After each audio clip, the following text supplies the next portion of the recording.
In the heart of Europe, Russia has been waging an unforgiving war against Ukraine since February 2022, with a shocking disregard for rules and moral boundaries. Every passing day extracts a heavy toll on innocent lives, forever transforming Ukrainian children and their childhoods. Коли звучить сирена, треба прятатися в тамбур, у підвал, у погреб та бомбосховище. These children are recounting their harrowing experiences of seeking refuge in a bomb shelter, but they represent just a fraction of the immense crisis unfolding.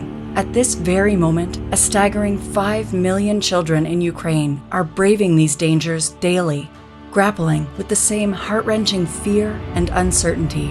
Tragically, not every child is fortunate enough to find shelter when dreaded missile attacks strike. They must face the relentless threat of violence and destruction with nowhere to hide.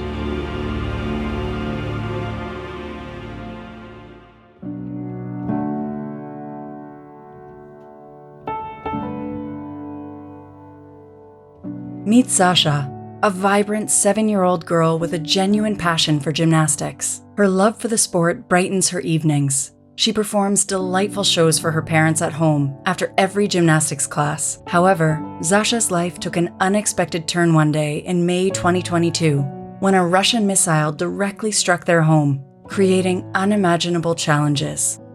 We had a nice gazebo there, so I was walking around outside, and then it all happened.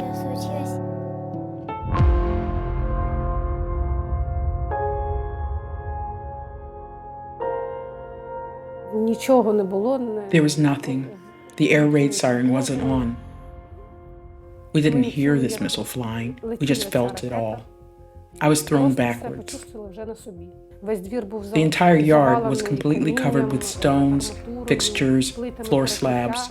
When I woke up, I immediately thought, "Where's my child?" and began looking for her. I saw her lying on the ground. I can't remember anything. I don't know how I was found. Despite numerous injuries, the girl was conscious. But now, she cannot remember anything because of the shock, her mother says.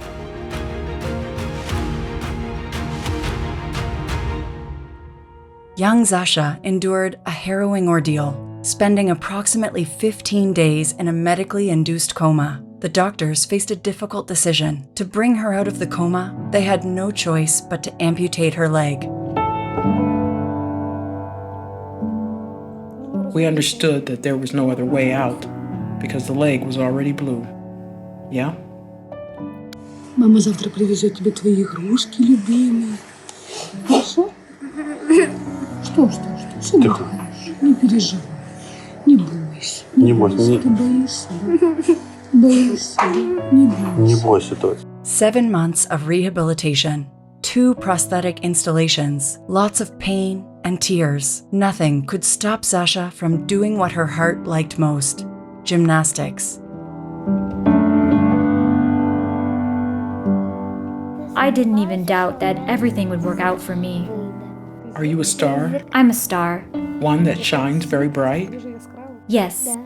Maria believes that her young daughter Sasha may not yet fully grasp the profound magnitude of the tragedy that has befallen her, nor the future challenges she may encounter. The enduring impact of this traumatic event could echo throughout Sasha's life. While children all of Ukraine faces Russian missile attacks on a daily basis, children living in occupied areas of Ukraine have been forced to attend Russian re-education camps. I was in the Maria camp in Yevpatoria. The living conditions there were awful. Maria, and then we were transferred to Druzhby. In Maria, I think there were already up to 1,000 children when we arrived, and the same in Druzhby and in Promenesty. Russian occupiers took children out of Kherson under the guise of evacuation. Dozens of buses headed to at least 3 camps located on the occupied Crimean Peninsula: Maria, Druzhba, and Promenesty. But not even a week had passed before the Russians revealed the other purpose of the trip. They told us to speak Russian. They said we needed to forget the Ukrainian language. They said that there would be no such language. They told us straight out, you are here like in a prison. You have no opinion. There's only our point of view and the wrong one. They brought the children to the basement if they supported Ukraine, and if they said glory to Ukraine. They shouted at them with curse words, saying that they were so stupid and that Ukraine did not need them. Every day there was a so-called gathering in front of the school, and we were forced to stand for the Russian national anthem. They don't ask there. They force there. Otherwise, a write-up or lockup in an isolation cell. We were forced to learn the song Onwards Russia. This song was often forced. Well, inspections were coming. We were already sick of this song. A man came from Kherson region. One, yes, and about 15 men from Moscow. Many children cried because the counselors beat them. They locked them in a room, shouted at them with curse words, hit them with sticks, and forced them to clean the corridors. The portions were small. That is, half of the children did not have enough food. The soup was transparent, maybe a piece of potato and some rice floating in it, or some kind of porridge. Children from Kherson were detained in these camps for 6 months. They were returned to their parents only in March 2023. The children of Kherson were lucky in comparison with thousands of others who are not returned from the so-called evacuation in Russia. Meet Vitaly, a brave 14-year-old who courageously shares his story of kidnapping, imprisonment, and torture in Kherson.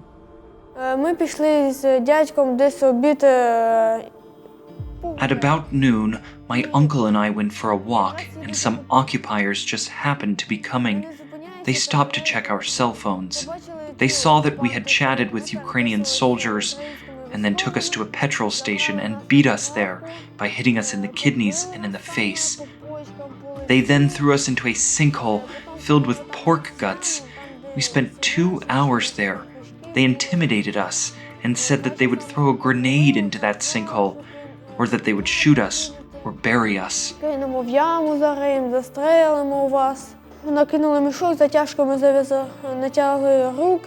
They pulled sacks over our heads, tied up our hands with rope, threw us into a car, and drove to Kherson.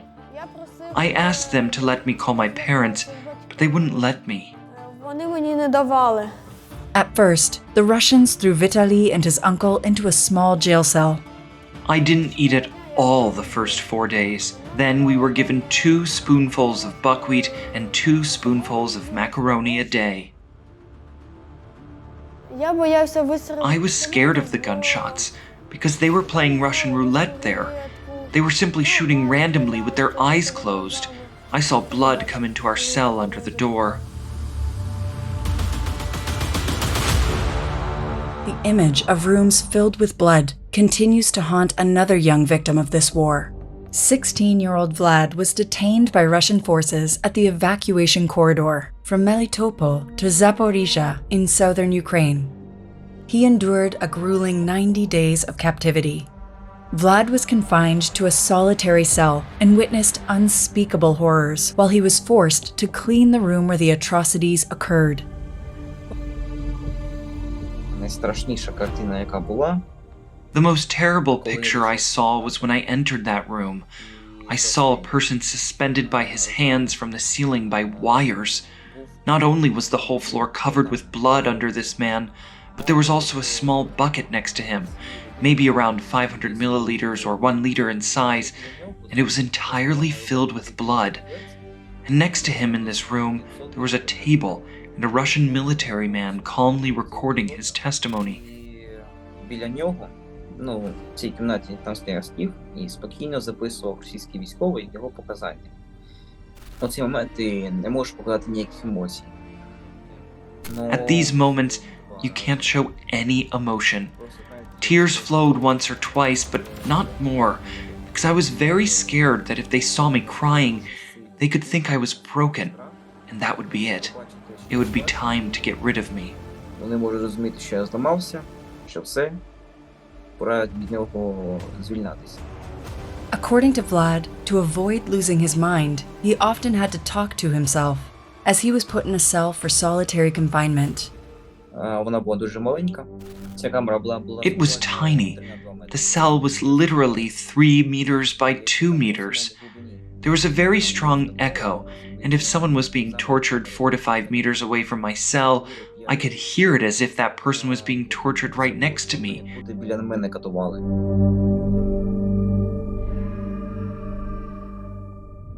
And every day, you wake up terrified because it's like a lottery. You don't know whether or not you will live or die tomorrow. This cell phone footage captures a pivotal moment in Vlad's life, the day he was released by the Russians. The resilient young boy managed to reunite with his father, thanks to the assistance of courageous Ukrainians who were evacuating to Zaporizhia at that crucial moment. Коли я їхав на машині, знаєте... When I was in the car, yes, I felt a very strong and incredible joy that it was all over. But the heart seems to understand that you are free, and that everything is fine, but your mind doesn't let it go.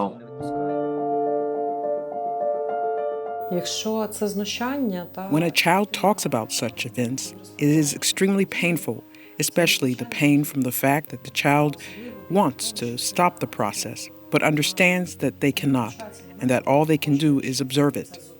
If a child has lost their parents, and especially when parents die in their arms, or, for example, when children bury their parents, the loss of parents for any person is the most terrible loss that can happen. But it is a different issue when we're talking about a child, because the survival of a child depends on adults, on their parents. When a child loses their closest person, it's not just about survival. This is about an emotional connection of such magnitude that it is difficult to simply fight or talk about it, because it is unconditional. This is exactly what an 11-year-old boy from Mariupol experienced. Ilya's mother was killed by shrapnel while bringing the boy to shelter in their neighbor's house. My name is Ilya, and I'm 11 years old, but at the time, I was 9. I live in Mariupol with my mother and brother. Well, used to live. Before the war, everything was fine. I had a good mother, a good school, friends, and a home. In general, my city was cool. At first, everything was relatively quiet, and then the explosion started. And after that, I realized that the war had already begun. Once we went to a neighbor's house to hide for the night because our house was hit by a rocket, and it was no longer possible to live in it. And then there was a boom. I was injured here, here, and here, and my mom was hit in the forehead. I realized that my mom was dead when our neighbor came to her and took her pulse. And after that, we all knew that my mother had died. I more or less managed to hold myself together, but it was very painful. Mentally, it hurt me much more than the pain that the injury brought me. The neighbor buried my mother in our own yard, behind our own house. I stayed with the neighbors in that house for a while, and then one day these Russian soldiers came and announced an evacuation. I was in Donetsk for a month. I underwent various surgeries and procedures there. The very first operation was to remove this fragment, but it was not easy, and it was done without anesthesia. Despite the fact that I had a serious injury, in this hospital they still tried to, make me into a kind of propaganda tool. I was taught to write in Russian. And one day my doctor came to me and said, "Now you will not say glory to Ukraine, but glory to Ukraine as part of Russia." That was probably one of the methods of their zombification. But I am not one to be duped so easily. Коли почалася повномасштабна війна, After the full-scale war started on the 24th of February, I had contact with my daughter until the 2nd of March. And when contact was lost and there was no electricity, my son in Austria had already found a video for me from the Russian Federation, where Ilya was admitted to a hospital, a trauma center in Donetsk. And he sent me this video, and I learned that Ilya was alone in the hospital, and my daughter had been killed. I realized that my daughter could no longer be brought back. And I realized that Ilya had to be freed from Donetsk. And then I'd already begun to dream about how it would be, and began to knock on different doors, and thank God they helped me to do it. On the 22nd of April, we returned to Akhmadid Hospital in Ukraine. He couldn't walk. There, our doctors took 4 fragments out of him. 11 more remain. He was in such a condition. You should understand, he had a school, he had a home, he had a mother, and he lost all of that, his entire childhood. He kept to himself, he was afraid of noise, he was afraid of air raid sirens. He had no memory. He remembered only those moments that were with him in that horror that he went through with his mother in Mariupol.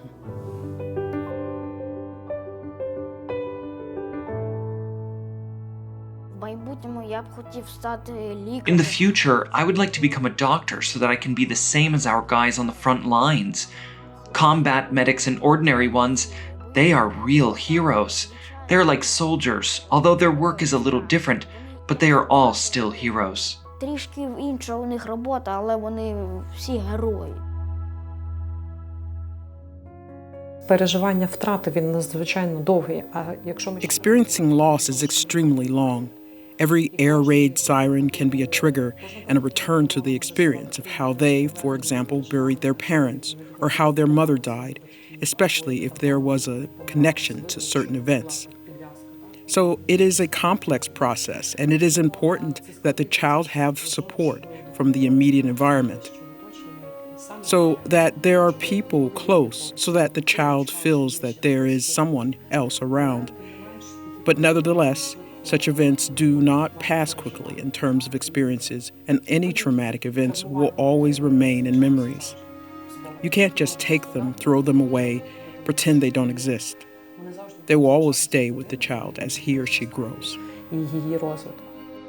While Ilya recovers from his irreversible loss, Zasha, 12 years old, still hopes to reunite with his mom, from whom he was separated during an attack in besieged Mariupol in March 2022.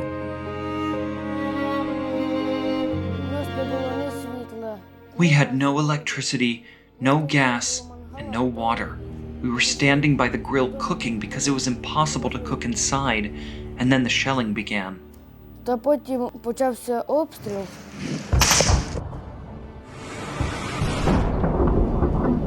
I heard an explosion and was deafened by it.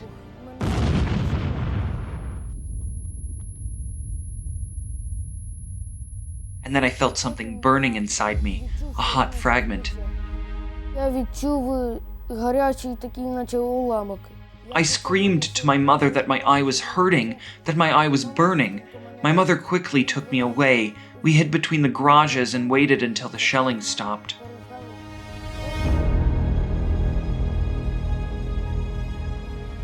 Потім ми з мамою Then my mother and I looked for doctors to help my eye. We went to the Ilyich factory. There were military medics there. They disinfected and bandaged my eye, and we stayed with them at the factory. сталися з ними на заводі. А уже на заводі But the soldiers at the factory ran out of ammunition, so we were all taken captive. The Russian military put us in Kamaz trucks like animals and took us to some hangar. I sat in the filtration camp waiting for my mother for several hours, and when she was brought back, they didn't even let me say goodbye to her and said I was being taken away from my mother, that they would take me to an orphanage, and there I would be adopted by a Russian family.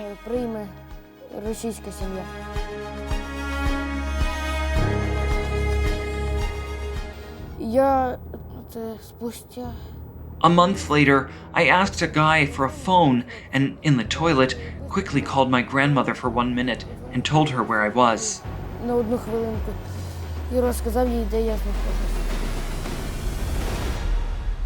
When on April 19th I got a call from an unknown number, I said, "Who is this?" "Sasha," he said. "Grandma, take me away from here." I said, "Sasha, I'll come get you, my boy. I'll get you, just wait."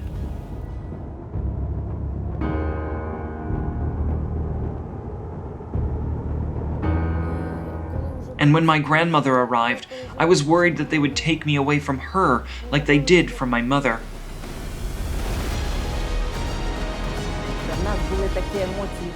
We had such emotions that we cried for each other from joy. I quickly took him away from there and returned to my home.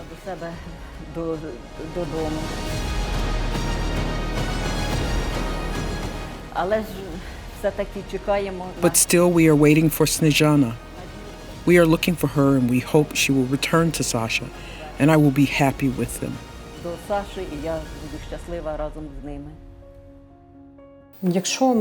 If we talk about children who are forcibly separated, then the situation is complicated by the fact that the actions themselves are aimed at showing the child power, and the child understands that they cannot affect it, and even the parents cannot influence it. Because when it is done like this in front of a child, "Look, we are taking you away, we are stronger than you and than your parents," this makes it more difficult for the child, and that they understand that neither I nor my parents can do anything about this. But at the same time, the strength of children is that faith does not disappear.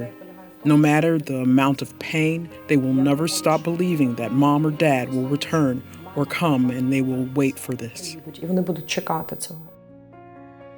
Якби мене міг почути весь світ, то я б сказав, що If the world could hear me, I would say that it is necessary to win this war as soon as possible. For all of the children to see their relatives, for all of the parents to return to their homes, to hug their loved ones, and for all to be well in this country and in the whole world. Та щоб все було добре в цій країні та в всьому світі.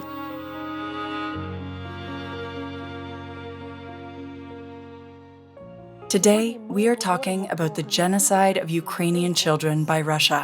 We hear the voices of children whose destinies were destroyed, lives were lost, whose childhood was stolen by Russia.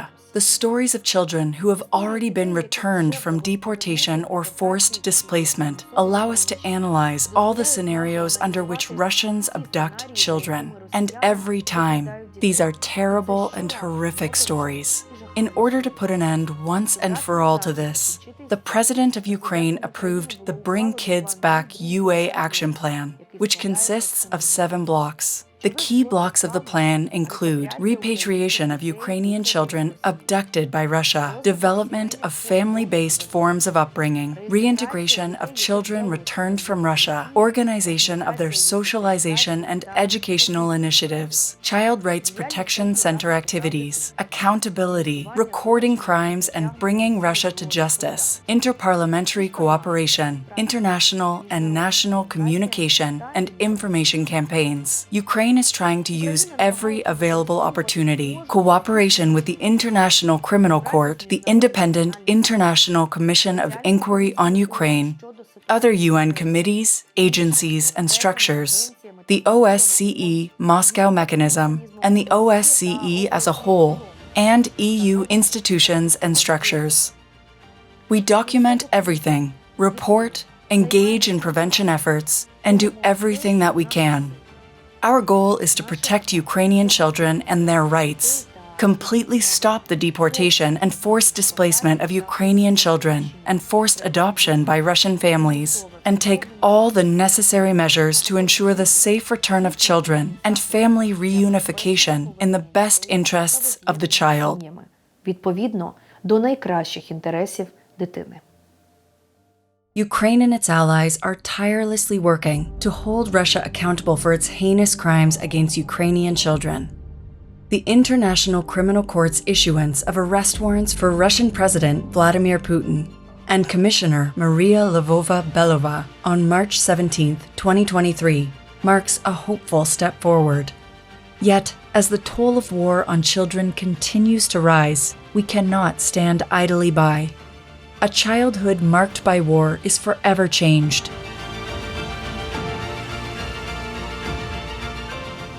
As of October 2023, 18 months after Russia's full-scale invasion of Ukraine, 19,456 Ukrainian children have been illegally deported or forcibly displaced to either Russia or Russian-occupied areas within Ukraine. 1,136 children have been injured, their lives forever marked by the conflict. And 29 children bear the lasting scars of amputation, having suffered injuries resulting in the loss of upper, lower, or both limbs. Tragically, 508 children have lost their lives as a direct result of Russia's military actions on Ukrainian soil. To delve deeper into this crisis and discover how you can make a difference, visit childrenofwar.gov.ua and bringkidsback.com.ua today.